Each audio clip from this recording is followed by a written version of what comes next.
আলাইকুম। আশা করি সবাই ভালো আছেন। আজ আমরা একটা বিশেষ গুরুত্বপূর্ণ বিষয় নিয়ে আলোচনা করব। প্রাইমারিতে যারা এবার ভাইবা দিবেন ৩য় ধাপে, তাদের জন্য এই ভিডিওটা খুবই গুরুত্বপূর্ণ। কারণ বঙ্গবন্ধু শেখ মুজিবুর রহমান থেকে প্রায় সময়ই আমাদের ভাইভাতে অনেক প্রশ্ন হয়ে থাকে। তাই আজকে বঙ্গবন্ধু শেখ মুজিবুর রহমানের জীবনী থেকে ৪০টি প্রশ্ন, গুরুত্বপূর্ণ প্রশ্ন নিয়ে আলোচনা করা হবে এই ভিডিওতে। তাহলে চলুন কথা না বাড়িয়ে আমরা সরাসরি আলোচনায় চলে যাই। আপনারা স্ক্রিনে দেখতে পাচ্ছেন যে বঙ্গবন্ধু শেখ মুজিবুর রহমানের একটি পিকচার। তাহলে চলেন আমরা শুরু করি বঙ্গবন্ধু শেখ মুজিবুর রহমানকে নিয়ে আমাদের গুরুত্বপূর্ণ আলোচনা বা ৪০টি প্রশ্নের ধারাবাহিক আলোচনা। অসমাপ্ত আত্মজীবনী বইটির লেখকের নাম হলো বঙ্গবন্ধু শেখ মুজিবুর রহমান। দ্বিতীয় প্রশ্নটা সেটা হচ্ছে বঙ্গবন্ধু শেখ মুজিবুর রহমানের জন্ম কত সালে এবং কোথায়? এই প্রশ্নটা ম্যাক্সিমাম সময় করা হয়ে থাকে। এটা আমরা দেখতে পাচ্ছি যে তিনি জন্মগ্রহণ করেন 1920 সালের 17 মার্চ 1920 সালের 17 মার্চ গোপালগঞ্জের টঙ্গিপাড়ায়। তৃতীয় প্রশ্নটা হচ্ছে বঙ্গবন্ধুর শিক্ষা জীবন শুরু হয় কোন স্কুলে? উত্তর হচ্ছে গোপালগঞ্জের গিমাডাঙ্গা প্রাথমিক বিদ্যালয়ে। বঙ্গবন্ধু মেট্রিক পাস করেন কোন স্কুল থেকে, কত সালে? আমরা জানি যে বঙ্গবন্ধু শেখ মুজিবুর রহমান গোপালগঞ্জ মিশনারি স্কুলে লেখাপড়া করেছেন এবং 1942 সালে তিনি মেট্রিক পাস করেন এই স্কুল থেকে। বঙ্গবন্ধু কলকাতা ইসলামিয়া কলেজের বেকার হোস্টেলের কত নম্বর কক্ষে থাকতেন? উত্তর হচ্ছে 24 নম্বর কক্ষে। এই প্রশ্নটা হওয়ার সম্ভাবনা খুবই বেশি, কারণ বঙ্গবন্ধু শেখ মুজিবুর রহমান কলকাতায় আমরা জানি লেখাপড়া করেছেন এবং তার যে কলেজের নাম সেটা ছিল ইসলামিয়া কলেজ এবং তিনি বেকার হোস্টেল নামক একটা হোস্টেলে থাকতেন এবং সেই বেকার হোস্টেলের 24 নম্বর কক্ষে তিনি অবস্থান করতেন বা থাকতেন। বঙ্গবন্ধু আনুষ্ঠানিকভাবে রাজনীতিতে অভিষিক্ত হন কীভাবে? 1944 সালে কুষ্টিয়ায় অনুষ্ঠিত নিখিল বঙ্গ মুসলিম ছাত্রলীগের সম্মেলনে যোগদানের মাধ্যমে। বঙ্গবন্ধু কত সালে হুসেন শহীদ সোহরাওয়ার্দীর সহকারী নিযুক্ত হন? আমরা জানি বঙ্গবন্ধু শেখ মুজিবুর রহমান 1946 সালে হুসেন শহীদ সোহরাওয়ার্দীর সহকারী নিযুক্ত হন। বঙ্গবন্ধু বিএ পাশ করেন কত সালে কোন কলেজ থেকে? বঙ্গবন্ধু শেখ মুজিবুর রহমান 1947 সালে কলকাতা ইসলামিয়া কলেজ থেকে বিএ পাশ করেন। বঙ্গবন্ধু ঢাকা বিশ্ববিদ্যালয়ের কোন বিভাগের ছাত্র ছিলেন? বঙ্গবন্ধু ঢাকা বিশ্ববিদ্যালয়ের আইন বিভাগের ছাত্র ছিলেন। বঙ্গবন্ধু ঢাকা বিশ্ববিদ্যালয় থেকে কত সালে কেন বহিষ্কৃত হন? আমরা উত্তরটা দেখতে পাচ্ছি যে স্ক্রিনে 1949 সালে 4র্থ শ্রেণীর কর্মচারীদের আন্দোলনে সংহতি প্রকাশ করায় তাকে বহিষ্কার করা হয় ঢাকা বিশ্ববিদ্যালয় থেকে। বঙ্গবন্ধু জীবনের প্রথম কারা বুক করেন কত সালে? বঙ্গবন্ধু 1939 সালে সরকারি নিষেধাজ্ঞা উপেক্ষা করে স্কুল কর্তৃপক্ষের বিরুদ্ধে একটি প্রতিবাদ সভা করার কারণে তাকে কারাভোগ করতে হয়, অর্থাৎ সালটা হচ্ছে 1939 সালে।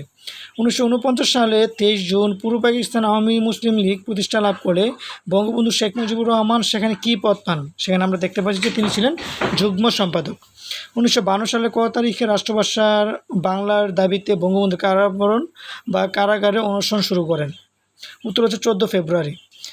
যুক্তফ্রন্ট নির্বাচনে বঙ্গবন্ধু কোন আসনে বিজয়ী হন? বঙ্গবন্ধু যুক্তফ্রন্ট নির্বাচনে গোপালগঞ্জ আসনে জয়ী হন। বঙ্গবন্ধু কোন মন্ত্রিসভায় সর্বকনিষ্ঠ মন্ত্রী ছিলেন? বঙ্গবন্ধু 1954 সালের যুক্তফ্রন্টের মন্ত্রিসভায় সর্বকনিষ্ঠ মন্ত্রী ছিলেন। 1964 সালে বঙ্গবন্ধুর নেতৃত্বে সম্মিলিত বিরোধী দল গঠন করা হয়। দলটির নাম কি? সেটা হলো combined opposition party. Bangabandhu Mujib 6 দফা কবে ঘোষণা করেন? এটা হচ্ছে 5 ফেব্রুয়ারি 1966 সালে। আমরা জানি যে বঙ্গবন্ধু শেখ মুজিবুর রহমান 6 দফা ঘোষণা করেছিলেন। আওয়ামী লীগের কাউন্সিল অধিবেশনে 6 দফা গৃহীত হয় কত সালে? 1966 সালের 18 মার্চ আওয়ামী লীগের কাউন্সিল অধিবেশনে 6 দফা গৃহীত হয়। বঙ্গবন্ধু শেখ মুজিব আনুষ্ঠানিকভাবে কবে 6 দফা ঘোষণা করেন? বঙ্গবন্ধু শেখ মুজিবুর রহমান আনুষ্ঠানিকভাবে 23 মার্চ 1966 সালে তিনি 6 দফা ঘোষণা করেন। এই প্রশ্নটা খুবই গুরুত্বপূর্ণ, এটা আসতে পারে, একটু মনোযোগ দিয়ে আপনারা দেখবেন। তারপর হচ্ছে কোন প্রস্তাবের ভিত্তিতে 6 দফা রচিত হয়? লাহোর প্রস্তাবের ভিত্তিতে আমরা জানি 6 দফা করা হয়েছিল, রচিত হয়েছিল। 6 দফার প্রথম দফা কী ছিল? 6 দফার প্রথম দফাই ছিল স্বায়ত্তশাসন। বাঙালি জাতির মুক্তি সনদ হিসেবে পরিচিত কোনটি? আমরা জানি বাঙালির মুক্তি সনদ হিসেবে পরিচিত হলো 6 দফা। আগরতলা ষড়যন্ত্র মামলার আসামি ছিল কতজন? আসামি ছিল মোট 35 জন। বঙ্গবন্ধু ছিলেন 1 নং আসামি। আগরতলা ষড়যন্ত্র মামলা কী নামে দায়ের করা হয়েছিল? রাষ্ট্রদ্রোহিতা বনাম শেখ মুজিব ও অন্যান্য। শেখ মুজিবুর রহমানকে বঙ্গবন্ধু উপাধিতে ভূষিত করা হয় কত সালে? বঙ্গবন্ধু শেখ মুজিবুর রহমানকে বঙ্গবন্ধু উপাধিতে ভূষিত করা হয় 1969 সালের 23 ফেব্রুয়ারি। শেখ মুজিবুর রহমানকে বঙ্গবন্ধু উপাধি কে দেন? উত্তর হচ্ছে তৎকালীন ডাকসুর ভিপি তুফাইল আহমেদ। 27 নম্বর প্রশ্নটা হচ্ছে কোথায় বঙ্গবন্ধু উপাধি দেওয়া হয়? আমরা জানি যে বঙ্গবন্ধু উপাধি দেওয়া হয়েছিল রেসকোর্স ময়দানে, বর্তমান সোহরাওয়ার্দী উদ্যানে। বঙ্গবন্ধু পূর্ব বাংলাকে বাংলাদেশ নামকরণ করেন কত সালে? প্রশ্নটা খুবই গুরুত্বপূর্ণ, এই প্রশ্নটা আপনারা একটু ভালো করে দেখে যাবেন। এটা হচ্ছে 5 ডিসেম্বর 1969 সালে। বঙ্গবন্ধু 7 মার্চের ভাষণ কোথায় দেন? ঢাকার রেসকোর্স ময়দানে, যা এখন সোহরাওয়ার্দী উদ্যান নামে কি পরিচিত। বঙ্গবন্ধু 7 মার্চের ভাষণের মূল বক্তব্য কী ছিল? এবারে সংগ্রাম মুক্তির সংগ্রাম, এবারে সংগ্রাম স্বাধীনতার সংগ্রাম।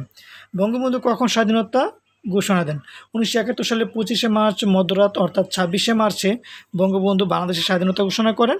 এরপরই পাকিস্তানি সেনাবাহিনী বঙ্গবন্ধুকে গ্রেপ্তার করে। 32 নম্বর প্রশ্নটা হচ্ছে 1971 সালের 17 এপ্রিল গঠিত অস্থায়ী সরকারের বঙ্গবন্ধুর পদ কী ছিল? বঙ্গবন্ধু শেখ মুজিবুর রহমান, তার পদ ছিল রাষ্ট্রপতি। বঙ্গবন্ধু পাকিস্তানের কারাগার থেকে মুক্তি পান কবে? তিনি 1972 সালের 8 জানুয়ারি কারাগার থেকে মুক্তি পান। বঙ্গবন্ধু স্বাধীন বাংলাদেশে ফেরেন কবে? 1972 সালের 10 জানুয়ারি, যা বঙ্গবন্ধু স্বদেশ প্রত্যাবর্তন দিবস নামে পরিচিত। এই প্রশ্নটা খুবই গুরুত্বপূর্ণ। বঙ্গবন্ধু স্বাধীন বাংলাদেশের রাষ্ট্রপতি দায়িত্ব গ্রহণ করেন কত তারিখে? তিনি রাষ্ট্রপতি দায়িত্ব গ্রহণ করেন 1972 সালের 10 জানুয়ারি। বঙ্গবন্ধু প্রথম নেতা হিসেবে জাতিসংঘের সাধারণ পরিষদে বাংলা ভাষায় বক্তৃতা দেন কত সালে কত তারিখে? এটা হচ্ছে 1974 সালের 25 সেপ্টেম্বর। বঙ্গবন্ধু সপরিবারে নিহত হন কত তারিখে? তিনি সপরিবারে নিহত হন 1975 সালের 15ই আগস্ট। বঙ্গবন্ধুর স্ত্রীর নাম কি? আমরা জানি বঙ্গবন্ধুর স্ত্রীর নাম হলেন শেখ ফজিলুতুন্নেসা মুজিব।